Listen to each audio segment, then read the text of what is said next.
የዛሬ ደግሞ ያሳዝናል። የናታን አባት አርፏል። ናታን በጣም አዝኗል።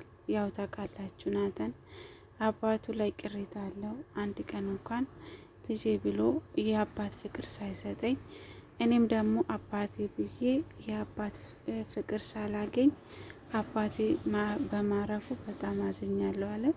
ጽዮን እንግዲህ አልሰማችን። ጽዮን ግን ከአባቷ ጋር በጣም ነው መስማሙት መዋደዱት ማለት ነው። እንግዲህ ከልጅነት ጀምሮ ነው ይሄን ስቃይ ያየ ናታን። ግን በዛሬ ቀን አዝኗል። ያፌትም አባቱ ነው ቢሆንም ግን ያፌት ለበቀል ነበረ በመሞቱ ሳይሆን ሳልበቀል ለምን ሞት የሚል ነው ያናደደው። እንግዲህ ያፌትም ሰምቷል የአባቱን ሞት። ናታንም እንግዲህ አዝኗል። ጽዮን ናት ያልሰማችው። ጽዮንም ግን በቅርቡ ትሰማለች ብዬ አስባለሁ። ቤተሰቦቼ እንዴት ናችሁ? ደህና ናችሁ ወይ? ሐረግ ድራማ ክፍል 78 ተለቋል። ከፍታችሁ እዩት። ዛሬ እንግዲህ ብዙ ነገሮች ተፈጥሯል። በክፍል 7 ውስጥ እንዳየ ነው ጽዮንና ኤፍራታ ተገናኝቶ ነበረ። እሱም የተገናኙበት ምክንያት ናታን ይሄ ነገር የያፌት የተወጋው ናታን ይሆን ወይ ብላ ኤፍራታ ስትጠይቀው፣ ጽዮን ግን ጦርነት አነሳች። ወንድሜ እንኳን ሰውን ማጉዳት አይደለም ትንኝ እንኳን አይጎዳም። ስለዚህ እንዴት እንደዚህ ትያለሽ? ለወንድሜ እንደዚህ ስላልሽ በጣም አዘኘብሻለሁ ብላ አዘነችው። ቢሆንም ግን መጨረሻ ላይ ያይስማማሉ ኤፍራታና ጽዮን። ኤፍራታ እንግዲህ አሁን ትልቅ ምስጢር ይዛለች። እሱ ምንድነው? ትልቅ ፋይል ወደ ራሷ ስልክ ወደ ጽዮንም ልካለች። ያው ታውቃላችሁ ያፌት ተወግቶ ሲመጣ ስልኩ ላይ የገባለት ሜሴጅ በጣም የወንጀል ሜሴጅ እና የሱ ምስጢር ወደ አደባባይ የሚያወጣ ነበረ። ኤፍራታም ያው አጋጣሚ አግኝታ ነው ይሄንን ነገር የተጠቀመችው። መታሰርም ከሆነ ይታሰራለሁ፣ ግን ደግሞ ሴቶቹን ማዳን አለብኝ። እዛ የታስሮ ተጎድቶ የሚኖሩ ሰዎች ለነሱ መታገል አለብኝ፣ መሞትም ካለብኝ እሞታለሁ ብላ ለጽዮን ትናገራለች። ምናልባት እኔ ያፌት የሆነ ነገር እንኳን ቢያደርገኝ ይሄ ፋይል አንቺ ጋር ይቀመጥ ብላለች። እና ጽዮንም ይሄ ትልቅ ነገር ነው፣ በጣም እኮ ይሄ ትልቅ ወንጀል ነው እያለቻት ነው። እንግዲህ ኤፍራታ ደካማ ጎኑን አግኝታለች። ያፌት ለማግባት የወሰነችውም ለዛ ነው። አንደኛ የጽዮንና የናታን ቤት ለማስመለስ፣ እንደገና ሴቶችን ለማዳን፣ ያፌትን ደግሞ እስር ቤት ለማስገባት ነው የእሱ አላማ እንጂ ያፌትን አፍቅራ ወይን ወዳ አይደለም። እንደ ወደደችው አስመስላ እየኖረችው ነው። እንግዲህ ያፌት በጣም ተጎድቷል። መንቀሳቀስ እንኳን አይችልም። እዛ ብቻ ቁጭ ብሎ ትዕዛዙን እያስተላለፈ ነው። ታሪኩም እንግዲህ መጥተው እየጠየቀው ነው። ኤፍራታ ተደብቃ ነው የወጣችው። ቢሆንም ግን እንደ ባለፈው አልጮህበትም። አሁን እንግዲህ በብዙ ነገር አሳምናለች። የኔ ከናታን ተስፋ ቆርጫለሁ፣ ናታን ለማግኘት ነው ሄደችው ብለ የምታስብ ከሆነ ራስን አትሻውድ። እኔ ፎቶ ለማምጣት ነው ሄድኩኝ፣ ፎቶ ቤት ሂጄ ግን ደግሞ አላለቀም ስሉኝ ተመልሼ የመጣው ቤት ውስጥ ቁጭ ከሚል ዞር ዞር ልበል ብዬ ነው ብላ አታልላለች። እንግዲህ ሴት ልጅ እንደዛ ነው ውዶች። ኤፍራታ እንግዲህ በአሁኑ ሰዓት ያፌት ጋር እያስመሰለች እየኖረች ነው። ቀኑ እስከሚደርስ እንግዲህ የያፌት ጊዜ እየተቃረበ ነው። ኤፍራታም ደግሞ አልሰማችም። እንግዲህ የናታን አባት ሞት እና ይሄ ጽዮን ከመጣች ከሰማች የምትቋቋም አይመስለኝም።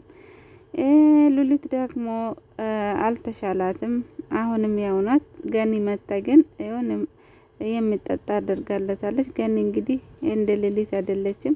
ሉሊት ግን የቤዛን እናትም እንደገደለቻት ገኒ ታውቃለች። ያው መረጃ ስላጣች ነው ዝም ያለችው።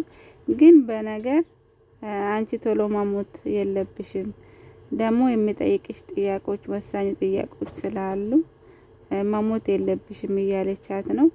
ለቤዛ ደግሞ ቤዛ ተቀይረሻል፣ ምን አለበት እናትሽ ይሄ ነገር አይታ ብትሞት በአንድ ሰው መጥፎ ሰዎች እናትሽ ህይወቷን አጥታለች ስትል ቤዛ ደነገጠች።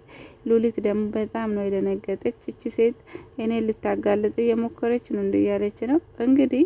ምን ይመስላችኋል? ገኒ ሉሊትን የሚታጋልጥ ይመስላችኋል? ግን ደግሞ እውነቷ አይደበቅም፣ ይቆያል እንጂ አይቀርለትም።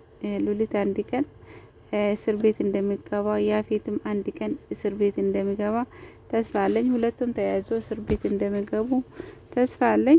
እንግዲህ ሔዋን በሰርጉ ቀን መታ ነበረ፣ ግን ታሪኩ አግኝታት ነበረ እና እሷም ያው ሴቶቹ ጋር መግባት ስለፈለገች አስመስላለች። እኔ ይሄን ሰርግ ማበላሸት እንዳልፈልግ ከፈለግ የሆነ ቦታ ውሰደኝ ብላ እሱም ደግሞ የሆነ ቦታ ወሰዳት። እንግዲህ እኔ የሚወደው ሰው ዛሬ ይሄው ሊያገባ ነው፣ እኔን እንትቶ ሌላ ሴት ይሄው ሊያገባ ነው እና እኔ ምን ሊሁን ብላ አለቀሰች። አውቃ እንደው ያፌት እኮ ብልጥ አይደለም፣ ብልጥ ይመስላል እንጂ ምን አይነት አይነ ውጣናት እኔ ላይ ድርቅ ያለችው ብሎ ራሱን አስወደደ። እሷ ማን እንደሆነች መቼ ያወቀ። አንድ ቀን ግን እውነቱ ሲገባው እንደዛ ነበረ እንዴ ብሎ ራሱን ይጠይቃል።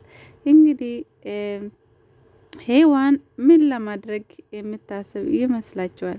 ሴቶቹን የምታድን ይመስላችኋል? ኤፍራታስ እንዴ ሁሉ ነገር እያወቀች እንግዲህ የዛ ሴቶቹ ጋር መግባት ራሱን አደጋ ሉሊት እንግዲህ ወደ ደውላ ለያፌት አሳውቃለች። የአባቱ ሞት እንግዲህ በዚህ ይጠቀማለሁ ብላ ነበረ። ግን ሉሊት ለምንድን ነው ከያፌት ብዙ ነገሮችን የምታደርሰው? ልክ የሆነ ነገር ስትሰማ እንግዲህ ያፌት አላቃይ ነው ብላ ነው የምታስበው። ግን ያፌት መሆኑን አታውቅም። ያው ያ ጊዜ ሴቶቹ ጋር ስትገባ ጊዜ ነው ሉሊት እንደዛ የሆነችው። የሉሊት መጨረሻም እየደረሰ ይመስለኛል። ጽዮንም ደግሞ በቀልን እየመለሰቻት ነው። እንደዛ ነው ቤተሰቦች። የናታን እናት እንግዲህ የት እንዳለች አይታወቅም። አባቱ እንዳረፈ እናቱ ደግሞ የት እንደሄደች ነው መርዶ የተነገረ እና ናታን በጣም አዘነ። እናቴ ምንም ብትሆን እንደ አባቴ ጨካኝ አይደለችም፣ ተመልሳ ትመጣለች ልጆቼ ብላ ትመጣለች ብሏል። በአሁኑ ሰዓት ገኒ እንኳን አጠገብ መሆን ስትፈልግ ናታን ግን በቃኝ ብሏል። ቢሆንም ግን ገኒ ለሁሉም ሰው እናት ናት፣ አይታችኋል። ለሁሉም እያረጋጋች ጥሩ ነገር እየሰራች መልካም እናት ናት ለሁሉም። እና ዳጊና የያፌት ዘመድ ያፌትን የወጋ ልጅ አሁኑ ላይ ጸባ ተፈጥሯል። ምክንያቱም ዳጊ ይሄ ነገር እንዲያደርገው አልፈለገም፣ ግን ደግሞ ልጁ አድርጓል። ዳጊ ያለው ትንሽ አስደነግጦ ነው እንጂ ወጋው አላለም። ግን ይሄ ነገር ለምን አደረግከው? ለምንም ያፌትን ጎዳ ብሎ በጣም ተቆጥቷል። ደህና ነው ቤተሰብ።